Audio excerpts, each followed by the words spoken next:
qu'à un moment donné en vente, ça se passe dans le silence, ça se passe entre toi et toi-même. C'est un peu dire: «OK, quel genre de personne faut que je sois pour être capable d'atteindre les résultats que je demande? C'est quoi le plan que je propose?» Moi, il y a un moment donné où je suis monté en haut de la montagne, entre guillemets, pour essayer d'aller voir qu'est-ce que je peux faire qui va faire qu'on ne sera pas nombreux finalement dans cette industrie-là, voire, aucun, à avoir à ce point-là créé la carte pour aller à la destination de façon granulaire et précise, qui fait que je vais finir par sentir que j'ai une vraie chance finalement d'être, celui qui va atteindre ces résultats-là. Je m'appelle François-Julien Dufault, je suis entrepreneur, je suis issu de, la vente. J'ai, gravi les échelons dans ce domaine et finalement, ce que j'ai réalisé, c'est que ça prend 5 différentes étapes pour arriver au système que je me suis bâti pour atteindre ces objectifs.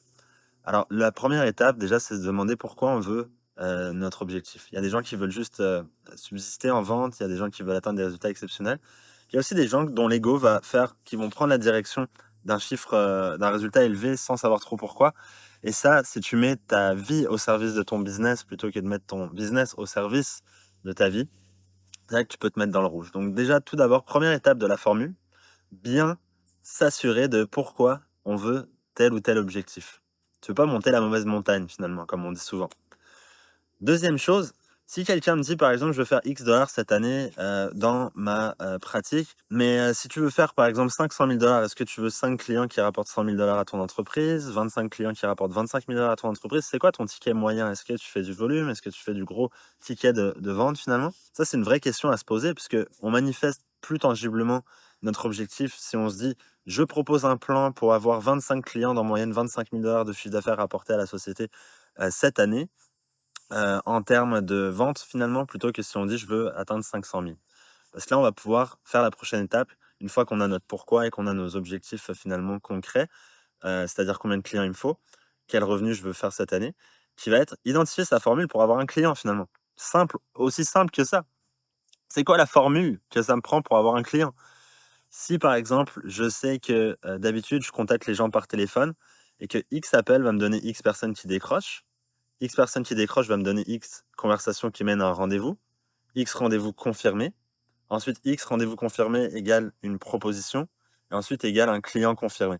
Si je multiplie tous ces X les uns entre les autres, par exemple, pour 10 personnes que j'appelle, il y a une personne qui décroche. Pour une personne qui décroche, il y a 3 personnes qui prennent rendez-vous. Si je fais cette multiplication, je vais avoir le chiffre concret de c'est quoi mon input qu'il faut que je mette pour un client. Parce qu'avec ça, si tu as ta formule pour aller chercher un client, ben, finalement, tu es capable de prendre ta formule d'avant, donc ça me prend, disons, 25 clients qui rapportent 25 000 à la société. Pour avoir 25 clients qui rapportent 25 000 à la société, il faut que j'appelle 10 personnes pour en avoir une qui décroche, pour que sur 10 personnes qui décrochent, j'en prenne 3 en rendez-vous, pour que sur 3 que je prends en rendez-vous, disons, il y en a un qui signe et qui rapporte 25 000 à ma société.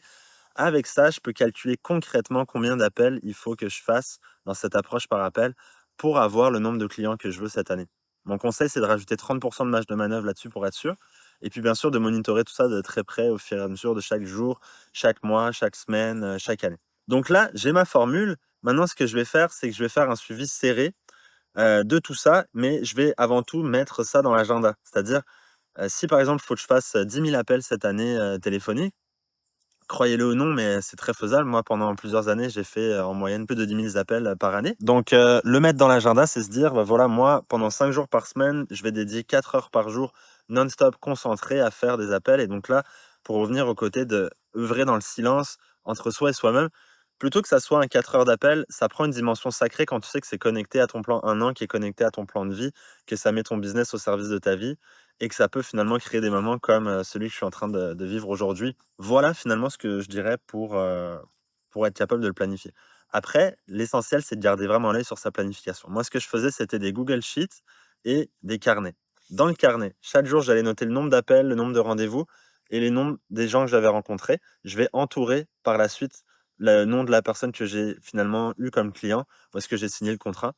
Et ça fait que chaque jour, j'ai vraiment juste une chose à suivre finalement, mon apport, mon input. C'est ça qui est la clé dans le plan concret que je propose pour atteindre, mes résultats annuels. Donc la cinquième étape, c'est d'aller vraiment profondément sur, le 80-20, être très efficient. C'est-à-dire que, croyez-le ou non, mais c'est pas une question d'en faire plus, c'est une question de mieux le faire.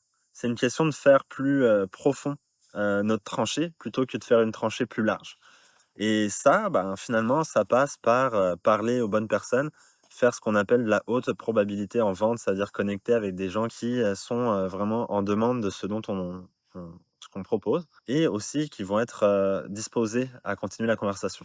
Quand je vois des signes de manque d'engagement plutôt que d'harceler la personne, je vais lui donner un ultimatum ou valider son engagement et la discarter de mon, «pipeline» entre guillemets versus la garder. Ça va faire que je vais me concentrer que sur des conversations fluides et que je veux augmenter en crédibilité parce que je ne vais pas être prêt à prendre n'importe qui comme client. Vraiment, j'ai besoin d'appliquer ma formule au fil de l'année, c'est ça qui va être important. Évidemment, il faut faire un compte rendu chaque semaine de toutes ces inscriptions qu'on va avoir fait pour chaque journée en termes de combien d'input j'ai fait. Si c'est des appels, par exemple, je vais noter le nombre d'appels, le nombre de rendez-vous que j'ai pris.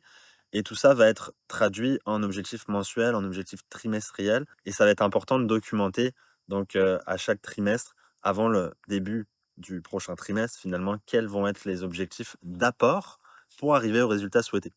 En faisant ça, finalement, on crée une formule tangible pour être capable d'arriver à nos objectifs. On sait pourquoi on veut aller à nos objectifs et on se donne toutes les chances de les atteindre. Si c'est quelque chose qui vous intéresse d'en apprendre davantage, vous pouvez regarder mes autres vidéos sur la vente. Je vous invite ici à aller regarder cette autre vidéo sur un thème connexe.